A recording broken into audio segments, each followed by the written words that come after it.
اللهم صل على سيدنا محمد الفاتح لما ولق الخاتم لما سبق الناصر الحق بالحق والهادي الى صراطك المستقيم وعلى اله وصحبه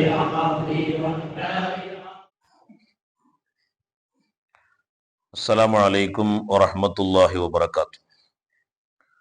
اللهم صل على سيدنا محمد الفاتح لما أغلق والخاتم لما سبق ناصر الحق بالحق والهادي إلى صراطك المستقيم وعلى آله حق قدره ومقداره العظيم. ഏറ്റവും ആദരവും ബഹുമാനമുള്ള സഹോദരന്മാരെ, സഹോദരിമാരെ, നമ്മുടെ ഈ കൊച്ചു കേരളത്തിൽ കുറച്ച് കാലങ്ങളായിട്ട് ജനമനസ്സുകൾക്കിടയിൽ വല്ലാതെ സ്വാധീനം ചെലുത്തിയ ഒരു സ്വലാത്താണ് സ്വലാത്തുൽ ഫാത്തിഹ.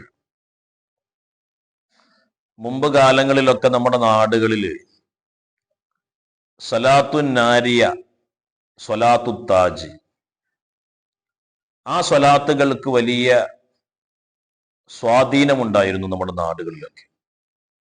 എന്നാൽ പിൽക്കാലത്ത് സ്വലാത്തുൽ ഫാത്തിഹകളാണ് അധിക സദസ്സുകളിലും എല്ലാവരും ചെല്ലാറുള്ളത്.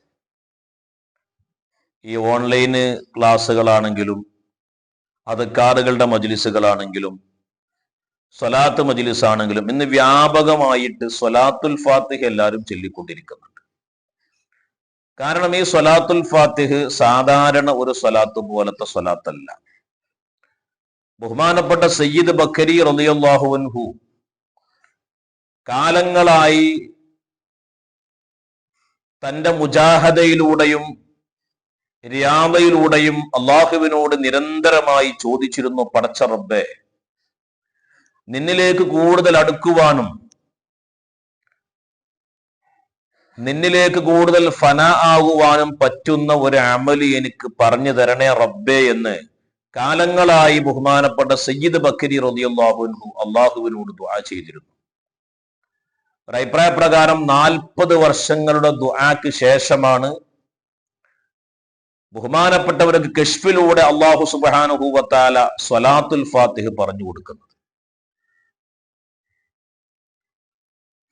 ഈ സംഭവം ബഹുമാനപ്പെട്ട യൂസുഫ് നബ്ഹാനി റളിയല്ലാഹു അൻഹു വളരെ വ്യക്തമായി തന്നെ പറയുന്നുണ്ട്. എന്നാൽ ഈ സ്വലാത്തുൽ ഫാത്തിഹ ലോകം ഒന്നാകെ പ്രചരിച്ചത് അൾജീരിയയിലെ ഐനുമാൽ എന്ന് പറയുന്ന സ്ഥലത്ത് ജനിച്ച അൽ കുത്തുബുൽ മക്തൂം വൽ ബർസഖിൽ മുഹമ്മദുൽ മഅലൂം മൗലാന അബുൽ അബ്ബാസ് അഹ്മദ് ബിൻ മുഹമ്മദ് തിജാനി റളിയല്ലാഹു അൻഹു അദ്ദേഹത്തിന്റെ കാലത്തോടുകൂടെയാണ് സ്വലാത്തുൽ ഫാത്തിഹ ലോകത്ത് പ്രചരിച്ചത്.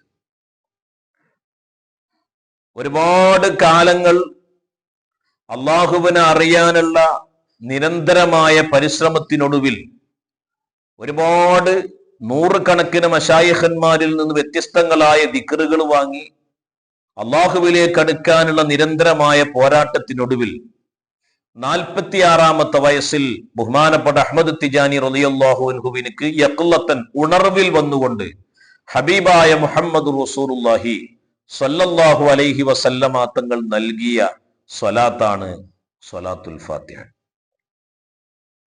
ഈ സ്വലാത്തുൽ ഫാത്തിഹ നിങ്ങൾ ചെല്ലുകയും നിങ്ങളിത് സമൂഹത്തിന് പറഞ്ഞു കൊടുക്കുകയും ചെയ്യണമെന്ന് ഹബീബായ മുഹമ്മദ് റസൂലുള്ളാഹി സ്വല്ലല്ലാഹു അലൈഹി വസല്ലമ തങ്ങൾ പറഞ്ഞു. ആ മഹാനുഭാവൻ മൊറോക്കോയിലെ ഫാസ് എന്ന് പറയുന്ന സ്ഥലത്താണ് വഫാത്തായിട്ടുള്ളത്. മഹാനുഭാവൻ ഈ ലോകത്തേക്ക് കൊണ്ടുവന്ന ഏറ്റവും ഉദാത്തമായ ഒരു വഴിയാണ് ത്വരീഖത്തു തിജാനിയ. ആ തിജാനി ത്വരീഖത്തിന്റെ ദാറ് മദാറാണ് സ്വലാത്തുൽ ഫാത്തിഹ. അതിന്റെ നിർബന്ധമായ അമാലുകളൊക്കെ ചെയ്തു കഴിഞ്ഞാൽ പിന്നെ ആ നിർബന്ധമായ ഔറാദുകളിൽ തന്നെ സ്വലാത്തുൽ ഫാത്തിഹ ഉണ്ട്. അതിന്റെ വിറുദുകളാണെങ്കിലും വലീഫയാണെങ്കിലും ഹൈലലയാണെങ്കിലും അതിലൊക്കെ സ്വലാത്തുൽ ഫാത്തിഹ പ്രധാന ഘടകമാണ്. അതിനുശേഷം ഒരു യഥാർത്ഥ തിജാനി മുരീദ് ചെയ്യേണ്ട ഏറ്റവും പ്രധാനപ്പെട്ട അമല് സ്വലാത്തുൽ ഫാത്തിഹ നിരന്തരമായി ചെയ്യുക എന്നുള്ളതാണ്. കാരണം ആ സ്വലാത്തുൽ ഫാത്തിഹയിൽ ഒരുപാട് നിഗൂഢമായ രഹസ്യങ്ങൾ അല്ലാഹു സുബ്ഹാനഹു വ തആല അടക്കിയിട്ടുണ്ട്.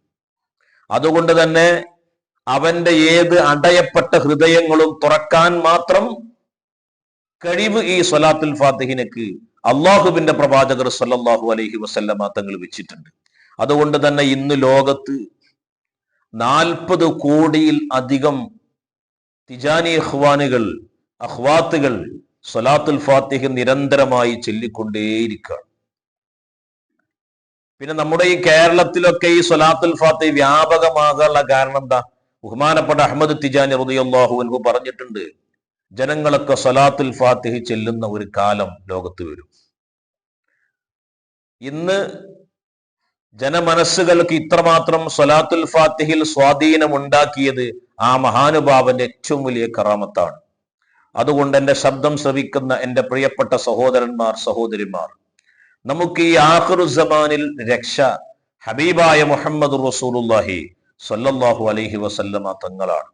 അതുകൊണ്ട് ആ സ്വലാത്തുൽ ഫാത്തിഹിലൂടെ അള്ളാഹുവിനെ അറിയാനും മുത്ത് ഹബീബ് സ്വല്ലല്ലാഹു അലൈഹി വസല്ലമ തങ്ങളോടുള്ള മഹബ്ബത്ത് കരസ്ഥമാക്കാനും നമ്മൾ നിരന്തരമായി ശ്രമിച്ചുകൊണ്ടേയിരിക്കുക. അള്ളാഹു സുബ്ഹാനഹു വ തആല തൗഫീഖ് ചെയ്യുമാറാവട്ടെ. നമ്മൾ ധാരാളം ആ സ്വലാത്തുൽ ഫാത്തിഹ് ചൊല്ലുമ്പോൾ ആ സ്വലാത്തുൽ ഫാത്തിഹ് നമ്മുടെ ആത്മാവിൽ ഒരു സ്വാധീനം ചെലുത്തും. അതിലൂടെ നമുക്ക് മുത്തുനബി സല്ലല്ലാഹു അലൈഹി വസല്ലമ തങ്ങളെയും അള്ളാഹുവിന്റെയും ആ ഒരു ലാ ഇലാഹ ഇല്ലല്ലാഹ് മുഹമ്മദ് റസൂലുള്ളാഹ് എന്ന് പറയുന്ന ആ കലിമയുടെ ഉൾസാരം അറിയാൻ നമുക്ക് കഴിയുമെന്ന് മഹാരഥന്മാരാകുന്ന ആളുകളൊക്കെ അവരെ കിതാബിൽ രേഖപ്പെടുത്തുന്നുണ്ട്. അള്ളാഹു സുബ്ഹാനഹു വ തആല ധാരാളം സ്വലാത്തുൽ ഫാത്തിഹ് ചെല്ലുന്ന യഥാർത്ഥ മുത്തഖീങ്ങളിൽ അള്ളാഹു നമ്മെ ഉൾപ്പെടുത്തുമാറാവട്ടെ. സ്വലാത്തുൽ ഫാത്തിഹിന്റെ അഖിലകാരാക്കി ധാരാളം അത് നമ്മുടെ നാവിലൂടെ നിരന്തരമായി സ്വലാത്തുൽ ഫാത്തിഹ് ചൊല്ലി ആ സ്വലാത്തുൽ ഫാത്തിഹിലായി ലോകത്തോട് വിട പറയാനുള്ള സൗഭാഗ്യം അള്ളാഹു നമുക്ക് നൽകട്ടെ. റബ്ബനാ തഖബ്ബൽ മിന്നാ ഇന്നക അൻതസ് സമീഉൽ അലീം വതുബ് അലൈനാ ഇന്നക അൻതത് തവ്വാബുർ റഹീം. അസ്സലാമു അലൈക്കും വറഹ്മത്തുള്ളാഹി വബറകാതുഹു.